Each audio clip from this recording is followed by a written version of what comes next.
Thank you so much, Danilo. You probably have seen them on Expresso in the morning, or maybe in a commercial, or even a magazine. They're one of South Africa's best loved couples, and we're lucky to have them in our lot today. We're talking, of course, about the adorable Frenchies, Bob and Bella, and they've brought their human Expresso executive producer, Bradley van der Berg, along too, as well as their little boy, Bastion. So welcome.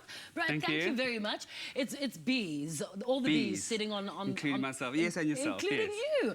Now, thank you very much for bringing them along. Very busy schedule, I'm sure. Yes. I want to know the story for those of us who don't know about, how Bella and Bob fell in love and ended up on Expresso Morning Show. So, on my top billing travels as director, in the UK, I saw this French bulldog. And it was a really fat French bulldog. And it was on a breakfast show as well. And in those days, we didn't have Expresso. And this dog kind of would cause like facial expressions, and they would talk to the dog. So when we pitched the concept of Expresso, right in the beginning, I knew it would be great to have a dog. But one of the problems is that obviously, dogs can get excited and dogs can bark. So it was kind of finding a dog that is well behaved. And as you know, Bob is almost like an old man. He's like, he's almost like a cat. He's licking his paws, and he does that for most of the day.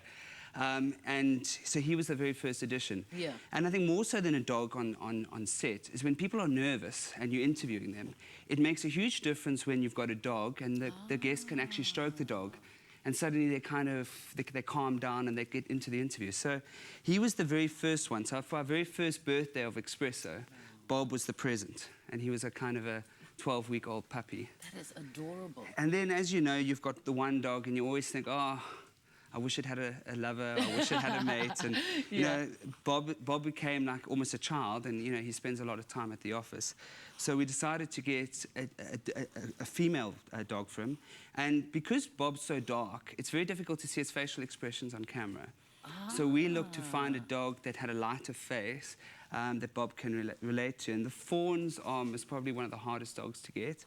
And 2 years into Expresso, Bella came along. And that's kind of how the story evolved, of having the Expresso pups on the show. Before we talk about Bastion, obviously, when you work with children, there are rules and regulations, especially on television, radio, entertainment. Obviously, it's the same with animals. So absolutely. So when we started, I mean, the very first thing that and rightly so, people worried about how were they raised. And, these are my dogs. They go home with me every day, and this perception of, do they stay in cages? Do they stay in an office? No, absolutely do they stay not. on set even? Yeah. I mean, so they've got a full-time nanny. They must probably have better care than most kids. They eat free-range food, chicken. It's their favorite food every night, and they have pellets in the morning.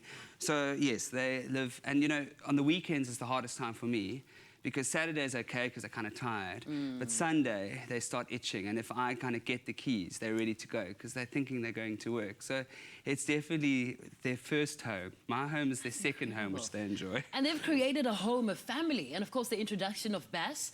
That must have been quite exciting for you. Well, if I can just say one thing, when we had the two, you can see how calm these two are. This child, if anyone knows him, is like a monster. We call him the Rat. Because he's taken on Bella's personality, but he's obviously a lot bigger than both of them. Bella's father was incredibly large, and Bob's quite petite, so people kind of find it hard that he is their son. And, sadly, I always thought of there's so many people that spend so much time with these dogs. So when I wanted to breed them, I thought it would be a gift to give to everybody and say, thank you for kind of all the years that you kind of dedicate. I mean, I travel a lot. So at the drop of a hat, there's always people looking after him. And sadly, we only had one. So I couldn't give Bastion away. Yeah. So Bass became the third. But believe me, it changes the dynamics on set. It changes the dynamics at home. And I've also got 2 cats, so it's like kind of a zoo of 5 animals, But talking about people at home who watch the Expresso Morning Show, what are some of the reactions and, the comments that you get from your viewers every morning when they see Bob or Bella or Bastion? Well, we have a lot of people actually coming through to the studio just because the kids want to meet Bob and Bella. And I think and a lot of people actually say they don't go to school until they've seen images of Bob. And of course, that means that I've got to come in early every morning to make sure they go on air. So of course, it's changed my life. Every time I leave the office, I've got them in the car as well. So, when we walk them on the promenade, you know, it's like a magnet. They're famous, more famous than the presenters? Exactly, and it causes much of disappointment. They say, where's Bob and Bella, you know? Oh, and, that's adorable. Yeah, so that's... But when you started on TV with, you know, Bob and Bella, did you ever think they'd end up, you know, on covers of magazines, newspapers, and become a celebrity couple? I mean, they were on the cover of Canine Zone. And they got married. Yes, they did. They had a wedding. She was on maternity leave, the whole thing. I think, you know, remember Expresso as a concept of a breakfast show is new. Yeah. So having dogs on a show is also very new. Yeah, I think it's incredible how South African has embraced them. And I think it's not about just having the dogs, it's about educating people of how to raise a dog, how to care for dogs. So the insights that they do and the kind of, I think the highlighting that we bring to this breed as well, as anybody can say, if everyone wants a French Bulldog, but you can't find one. So it was probably, if I had a rant for everyone that said, where did you get your dog, we'd be very wealthy. But, you know, I think it's changed the scope of breed. And one thing we don't, you know, I'm very for having, going to dog or going to a shelter and getting other dogs. You know, just in this circumstance, it was the fact that we had French Bulldogs. And I think that's also been very important for us, is to promote adopting dogs as well as getting them bred. Well, Brad, we absolutely love them. To Bob and Bella and Bastion, thank you very much for coming to Afternoon Express. And we'll see them obviously tomorrow morning on the Expresso Morning Show on SABC3. Thank you very much to all of you for coming through.